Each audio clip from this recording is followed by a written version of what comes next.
ನಮಸ್ಕಾರ ಗೆಳೆಯರೆ, ಹೇಗಿದ್ದೀರಾ? ಎಲ್ಲರೂ ಚೆನ್ನಾಗಿರ್ತೀರಾ ಅಂತ ಅನ್ಕೋತೀನಿ. So welcome back to Ilyas nursing classes. ನಾನು ಇವತ್ತು ಒಂದು ಇಂಪಾರ್ಟೆಂಟ್ ಟಾಪಿಕ್ ಬಗ್ಗೆ ಮಾತಾಡಕ್ಕೆ ಬಂದಿದ್ದೀನಿ. ಆ ಟಾಪಿಕ್ ಬಂದು ಡಯೇರಿಯಾ ಅಂತ, ಅಂದರೆ ಭೇದಿ. ಇದು ದೊಡ್ಡವರಲ್ಲಿಯೂ ಕಾಡುತ್ತೆ, ಚಿಕ್ಕವರಲ್ಲಿಯೂ ಕಾಡುತ್ತೆ.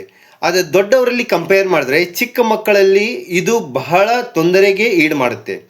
ಸರಿಸುಮಾರು 1.5 ಅಥವಾ 1.50 ಲಕ್ಷ ಮಕ್ಕಳು ಪ್ರತಿ ವರ್ಷ ನಮ್ಮ ಭಾರತ ದೇಶದಲ್ಲಿ ಇದಕ್ಕೆ ತುತ್ತಾಗಿ ಸಾವನ್ನಪ್ಪುತ್ತಿದ್ದಾರೆ.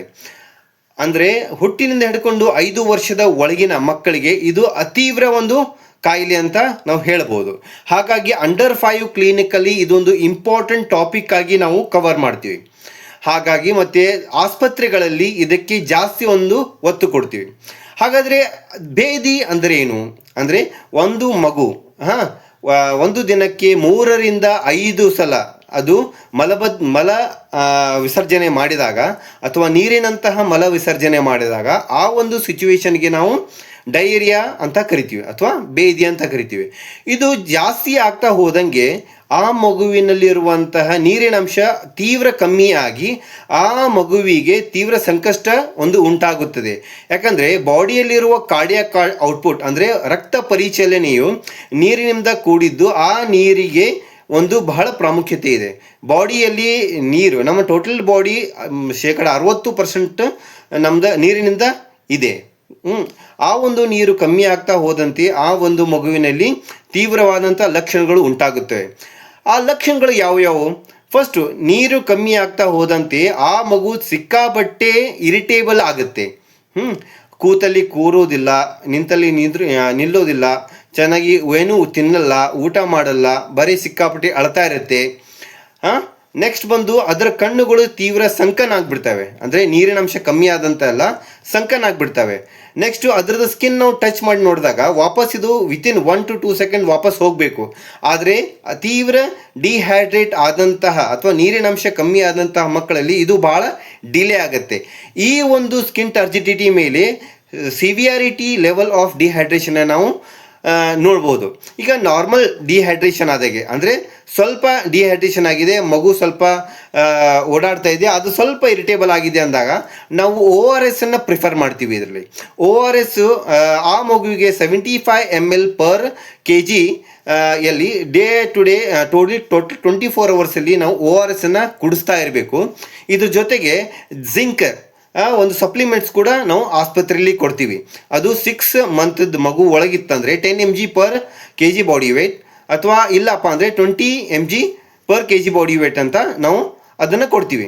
ಇದರಲ್ಲಿ ಏನಾಗುತ್ತೆ, ಭೇದಿ ಆದಾಗ ಜಾಸ್ತಿ ಮಕ್ಕಳಲ್ಲಿ ನೀರಿನಂಶ ಕಮ್ಮಿ ಆಗಿ ಬಹಳ ಡಿಹೈಡ್ರೇಷನ್ಗೆ ಹೋಗ್ತಾರೆ. ಓಕೆ, ನಾವು ಮನೆಯಲ್ಲಿ ಅಥವಾ ಇದಕ್ಕೆ ನೆಗ್ಲಿಜೆನ್ಸಿ ಮಾಡ್ತಾ ಹೋದರೆ ತೀವ್ರವಾಗಿ ಆಸ್ಪತ್ರೆಗೆ ದಾಖಲಾಗುವಂತಹ ಪರಿಸ್ಥಿತಿ ಕೂಡ ಬರಬಹುದು. ಸೊ ಹಾಗಾಗಿ ಅದು ಆಸ್ಪತ್ರೆ ದೂರದಲ್ಲಿದ್ದು ಮನೆಯಲ್ಲಿ ನೀವು ಚಿಕಿತ್ಸೆ ಮಾಡಬೇಕಾತಪ್ಪ ಅಂದರೆ ಸೊ ಆ ಮಗುವಿಗೆ ಕಂಟಿನ್ಯೂ ORS ಕೊಡಿ, ಮತ್ತು ಸಿಟ್ರಸ್ ಫ್ರೂಟಿಂದ ಅವಾಯ್ಡ್ ಮಾಡಿ. ಅಂದರೆ ಆರೆಂಜ್ ಆಗಲಿ ಅಥವಾ ಪೈನಾಪಲ್ ಆಗಲಿ ಅಥವಾ ಲಿಂಬೆ ಹಣ್ಣಿನ ಇವೆಲ್ಲ ಅವಾಯ್ಡ್ ಮಾಡಿ. ಇದರ ಬದಲಾಗಿ ಆ ಒಂದು ಮಗುವಿಗೆ ಆ್ಯಪಲ್ ಕೊಡ್ಬೋದು, ಬನಾನಾ ಕೊಡ್ಬೋದು, ಪಪಾಯ ಕೊಡ್ಬೋದು, ಅಥವಾ ತಿನ್ನೋ ಹಾಗಿದ್ರೆ ಪೊಮೊಗ್ರಾನೇಟ್ಸ್ ದಾಳಂಬ್ರೆ ಹಣ್ಣು ಕೂಡ ಕೊಡ್ಬೋದು. ಈ ಒಂದು ಹಣ್ಣುಗಳು ಕೊಡ್ಬೋದು. ಇಲ್ಲ ಅಂದರೆ ಊಟದಲ್ಲಿ ಏನು ಕೊಡಬೇಕು, ಊಟದಲ್ಲಿ ಗಂಜಿ ಕೊಡ್ಬೋದು ಅಥವಾ ಕಿಚಡಿ ಮಾಡಿ ಕೊಡ್ಬೋದು ಕೂಸುಗಳಿಗೆ.